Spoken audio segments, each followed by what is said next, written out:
انسانیت کی سوسائٹی کو بگاڑ کے رکھ دیں گے، مگر ہم نے دیکھا کہ اسلام کی سوسائٹی کے اندر جو آ گیا، جس نے اسلام کا نظام اطاعت قبول کر لیا ہے، اس کی زندگی کے اندر ایک ایسا انقلاب برپا ہوا کہ وہ جس راہ سے گزرا، اس راہ کے اندر، اس راہ میں رحمتوں کی بارش ہونے لگی۔ جس راہ سے وہ گزر گیا وہ اپنے اثرات چھوڑ کے گیا۔ لیکن ہم نے آج کی سوسائٹی، یعنی آج کی وہ غیر مہذب سوسائٹی جس کو تہذیب کی سوسائٹی کہا جاتا ہے، جس کو قانون کی زبان نے بڑی گہرائی دے رکھی ہے، بڑی وسعت دے رکھی ہے، اور جس کو دیدہ دلیری کا حق دے رکھا ہے، آج ان لوگوں کو ہم دیکھتے ہیں کہ وہ جس راہ سے گزر جاتے ہیں وہاں پر بے چینیاں پیدا ہو جاتی ہیں، وہ جس حلقے میں بیٹھ جاتے ہیں وہاں کا معاشرہ خراب کر دیتے ہیں، وہ جن لوگوں کو اپنا دوست بنا لیتے ہیں ان کی زندگی کے اندر وہ گھن بن کر کے داخل ہو جایا کرتے ہیں۔ یہ ایسا جراثیم ہو گیا ہے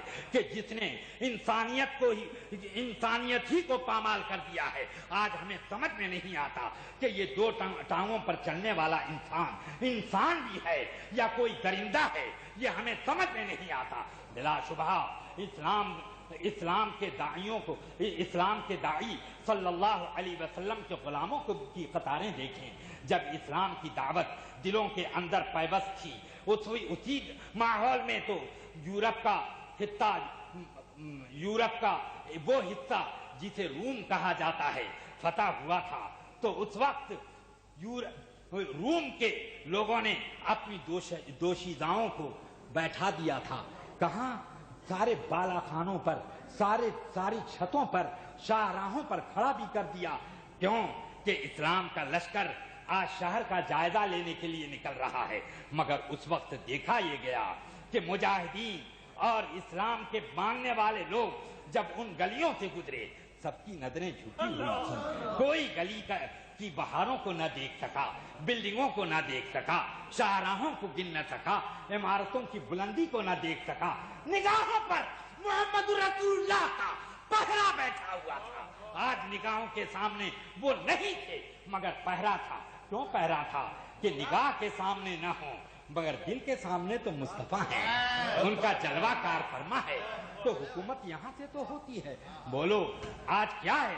کسی ملک کو فتح کرنے کے بعد آپ دیکھتے نہیں ہو کہ ظالموں نے کتنے مظالم کیے ہیں۔ کوئی بھی ملک بڑا ہی ترقی یافتہ، بڑا ہی تہذیب یافتہ ہو، جب وہ کسی ملک کے اوپر اپنا قبضہ جماتا ہے، کسی خطے کے اندر داخل ہوتا ہے، تو وہاں پر گناہ گار، بے گناہ اور وہاں کے سپاہی اور رعایا کا فرق مٹا دیا کرتا ہے۔